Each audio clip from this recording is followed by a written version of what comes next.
존무초 초대 주한 미국 대사가 찾아오니까 피신했으면 좋겠다는 말을 계속했습니다. 이승만이 한 말은 다음과 같습니다. 내 자리가 얼마나 중요한지 아느냐.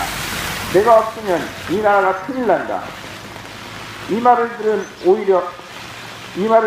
무초 대사가 오히려 이승만에게 대통령의 중요성을 말하면서 피신을 말렸습니다.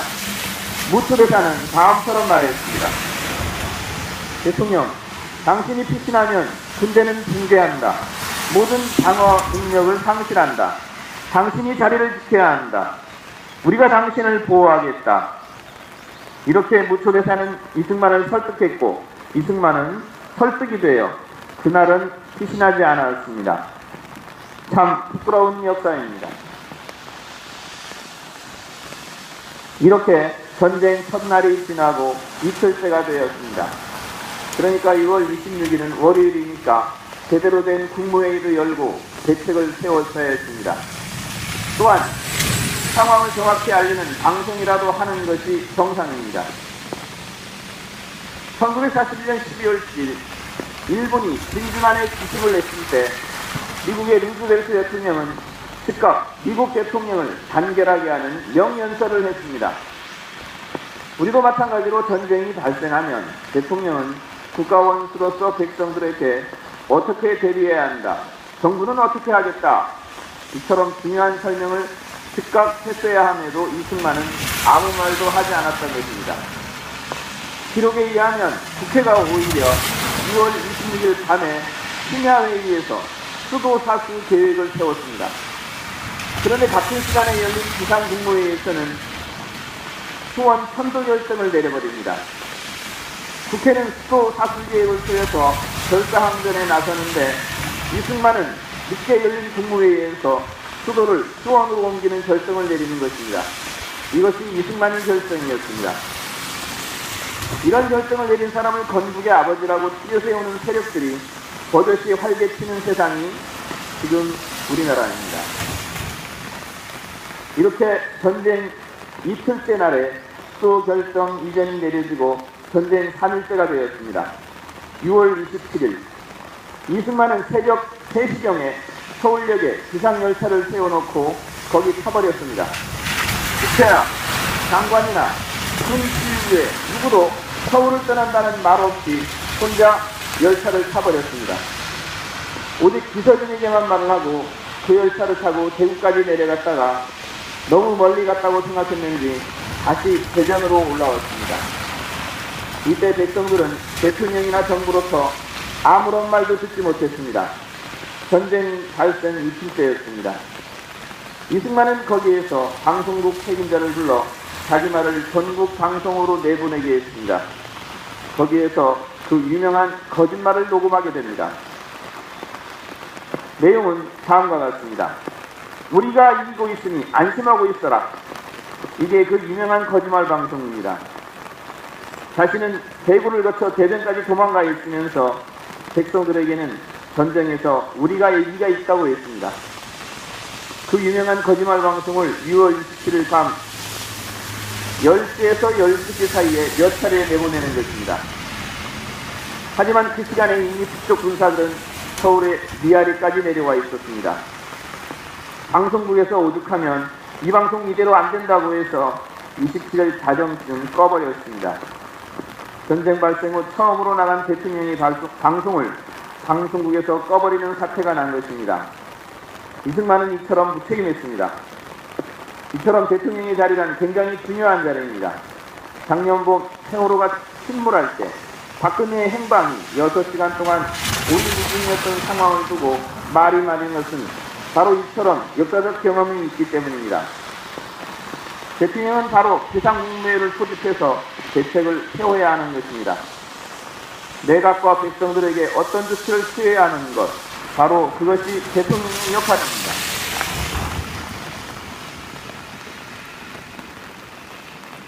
그런데 이승만은 전쟁이 발생한 후 3일째가 새야 대전으로 도망가서 그 유명한 거짓말 방송을 한 것입니다. 이것이 이승만의 역할의 전부였습니다. 전쟁 3일째 날 이승만의 거짓말이 방송되고 이제 전쟁 4일째 2월 28일이 되었습니다.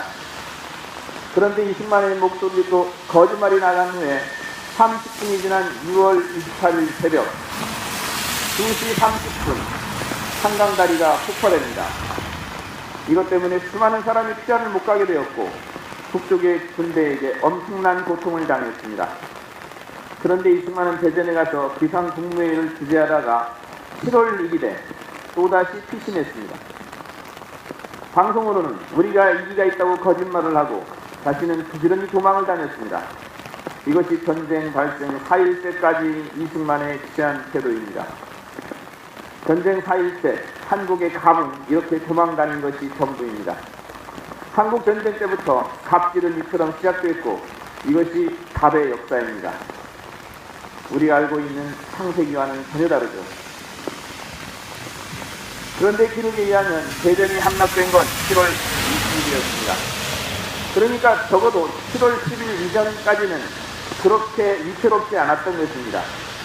따라서 피신할 준비를 하더라도 7월 초까지는 이승만은 상황 전체를 파악하면서 통제해야 했습니다. 그런데 이승만은 7월 1일 새벽 4시에 이번엔 대구 쪽으로 가면 위험하다는 말을 들었는지 호남선을 타고 목포로 갔다가 배를 타고 다시 부산으로 도망갔습니다. 이처럼 이승만은 전쟁이 발생했을 때 피신 다니는 것이 전부였고 이렇게 이승만이 피신 다니는 동안 백성들이 받은 고통은 이루 말할 수 없었습니다. 여러분, 지금의 대통령과 어떻게 다릅니까? 역사는 이렇게 똑같이 순환되고 있습니다. 이승만은 이후 부산 임시정부 시절에는 권력을 강화하고 영구 집권을 꾀하기 위한 정치 파동만 일으켰습니다. 전선에서는 사람들이 피 흘리고 있는데 이승만은 자신의 단기 집권만을 위해 이현 정치를 저지르는 수치스러운 역사를 계속 써나갔던 것입니다. 요즘 우리 사회에 갑질이라는 말이 유행하고 있습니다. 사회적, 경제적 강자들, 계약관계에서 상대적 우위에 있는 사람들이 못된 행태를 지적하는 말입니다. 우리가 앉아있는 이 해군기지 공사도 권력을 잡고 있는 갑질의 행토입니다. 이 해군기지 앞에서 한국전쟁에 대한 생각을 하는 것도 갑질들의 역사를 숙고하는 일입니다. 앞서 말씀드린 한국전쟁 중에 이승만을 비롯한 당시 군의 주요 지휘관들의 처신도 갑질들의 행토였습니다. 사회적으로, 정치적으로 갑이 위치해 있는 사람들의 역사를 뒤틀리게 만들어 왔음을 우리는 직시해야 할 것입니다. 그 뒤틀린 역사를, 그 오욕의 역사를 왜곡하고 건국의 아버지로 추려 세우려는 세력들도 지금 우리 사회에서 갑질하는 위치에 있습니다. 우리는 모두 갑질에 포위되어 있고 온통 갑질이 판을 치고 있습니다. 어쩌다 갑질에 저항하면 그들은 온갖 무기를 들고 나와서 우리를 제압하고 협박하고 시비를 걸고 폭력으로 가십니다. 오늘 우리가 읽은 복음에서도 당시의 갑질의 행토를 볼 수 있습니다. 바리사이들과 율법학자들도 당시에는 갑이 위치해 있는 사람들이며 그들이 예수님의 태도에 시비를 걸면서 행포를 부리는 것입니다. 세리와 죄인들과 먹고 마시는 예수님에게 당시의 바리사이들과 율법학자들이 협박하는 것이 오늘의 복음입니다. 예수님 당시나 우리가 살고 있는 지금이나 갑질의 행포는 이처럼 필요합니다. 오늘 복음에 등장하는 갑은 율법학자와 바리사이들입니다. 그들은 예수님 시대의 사회 지도층으로 갑질에 위치해 있는 사람들입니다. 그들은 음흉하고 교묘하게 예수님께 묻고 있습니다. 왜 세리와 죄인들과 함께 있느냐는 것입니다. 우리가 아는 것처럼 예수님 시대도 갑질의 복종과 탐욕은 말할 수가 없었습니다. 갑은 이렇게 시비를 걸고 예수님을 올가매는 궁리를 했습니다. 예수님을 잡아들일 명분을 하나하나 쌓았던 것입니다. 이들 갑질하는 율법학자들은 예수님의 평소 행적을 잘 알고 있습니다. 예수님이 말씀하시는 하느님 나라는 당시 율법과 규범을 훼손하고 있다는 사실을 알고 있었습니다. 예수님은 종종 안식일에도 중병 환자를 고치셨고 병자들의 죄를 용서하고 이런 여러 가지 문제들을 밥들은 듣고 있었습니다. 그것만이 아닙니다. 예수님은 온갖 불경스럽고 불결한 인간들을 초청하여 술을 마셨고 먹보처럼 음식을 먹고 술꾼처럼 폭식한다는 소문도 듣고 있었습니다. 이 같은 예수님의 대상을 하나하나 지적해 나가는 과정을 오늘 복음에서 볼 수 있습니다. 결국 예수님의 여러 가지 행동은 우리가 이 해공기지 앞에서 회증당하고 업무방해하고 마일리지를 쌓아가고 공무집행을 하는 것과 똑같은 것입니다. 예수님의 행동은 당시의 갑인, 바리새인이나 율법학자들의 업무를 방해한 것이고 그들의 공부를 집행을 방해한 것입니다. 그런데 예수님은 그들 갑들이나 바리새인이나 율법학자들의 시비와 경고에 아랑곳 없이 당신의 역할을 충실히 해나갈 뿐이었습니다. 갑들들의 위협과 시비와 경고에는 아랑곳하지 않고 오로지 병든 이를 치유했습니다. 자신이 위협당하면서도 병든 이를 치유하는 이타적 행동을 계속했습니다. 치유한다는 것은 이타적이고 또한 공공적입니다.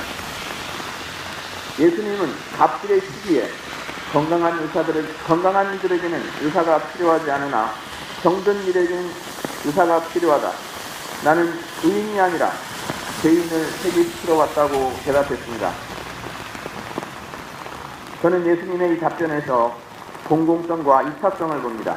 이기적이기보다는 이타적이며 사적이기보다는 공적인 평화활동이 오늘 복음에 나타나는 예수님의 태도입니다.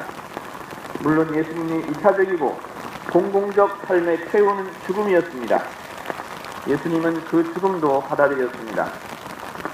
지금부터 65년 전 우리나라의 답에 위치해 있는 사람들은 모두 이기적이고 사적으로 살았습니다. 그래서 전쟁을 막지 못해 평화를 정착시키지 못했던 것입니다.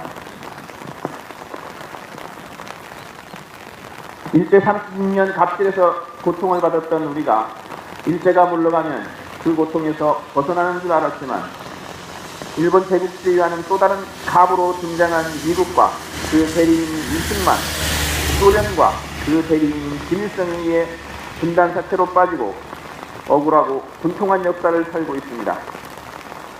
사실은 65년 전이나 지금이나 갑질은 변한 것이 없는데 사람들은 변한 것으로 착각한 채 살고 있습니다. 사막에 살고 있는 배두인족에 얽힌 이야기가 있습니다. 사막을 여행하는 큰 상인들은 지리를 잘 아는 배두인족의 안내를 받는다고 합니다. 여행길이 힘들고 지치다 보면 여행객들은 목마르고 지친 나머지 흰기류를 보는 경향이 있다고 합니다. 하지만 배두인족의 안내자는 그들을 끌면서 거기가 아니고 이쪽이라 하고 바로잡아 준답니다. 이런 일이 몇 번 계속되고 짜증이 나면 흰기류를 본 여행자는 총을 꺼내어 안내자를 죽이는 일도 있다고 합니다. 하지만 배두인족 안내자는 죽어가는 고통 속에서 손을 내밀어 거기가 아니고 이쪽이라고 방향을 알려준다고 합니다. 작년 가보년에는 유난히 갑질의 횡포가 극성을 떨었습니다. 국가 권력도 힘없이 갑질을 했습니다. 경제 분야에서도 재벌에도 갑질은 세상을 흔들었고 여기저기 온 나라의 갑들은 자신들의 기득권을 지키고 을의 고통에는 눈을 감았습니다. 올해 을미년에도 갑의 횡포는 줄어들지 않을 것 같습니다. 아니 더 심할 것 같습니다. 이처럼 우리는 세계와 보초에서 못된 갑질로 인해 평화가 위협받고 있는 현장에 살고 있습니다. 오늘 복음에 나타나는 바리사이와 율법학자처럼 갑질의 볼썽사나운 태도는 예수님의 제자들인 우리로 하여금 예수님의 이타적이고 공공적인 태도를 요구하고 있습니다. 우리의 작은 몸짓이 이타적이고 공공적이었으만 있다면 갑질이 난무하는 세상에서 배두인족은 되지 못해도 작은 촛불은 될 수 있을 것입니다.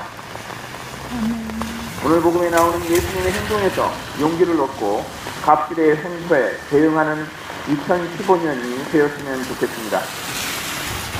주님께서 말씀하시는 하느님 나라와 평화에 대한 영어는 당시 모두 실증법에 걸리고 국가보안법이고 공무집행이었습니다. 그래서 십자가형을 받은 것입니다. 공공성과 인사성은 이처럼 갑질하는 사람들에게는 매우 위협이 되는 것이고, 그래서 공공성과 인사성을 말하면 개주인족처럼 죽을 수도 있습니다. 우리가 이 해국일 앞에서 공공성과 인사성으로 복음을 잘못하면, 그래서 부당한 처벌을 받는다면 그것은 예수 그리스도와 사도들과 함께 겪는 고난이고 오히려 특권입니다. 오히려 영광이고 진실의 위로를 받을 수 있는 것입니다. 이 위로 외에는 더 바랄 것이 없을 것입니다. 사실 우리는 이미 위로를 받고 있습니다. 그분이 내일 우리와 함께 계시기 때문입니다. 2015년 그분과 함께 그렇게 살 수 있도록 서로 격려하며 살아가면 좋겠습니다. 고맙습니다. 아멘.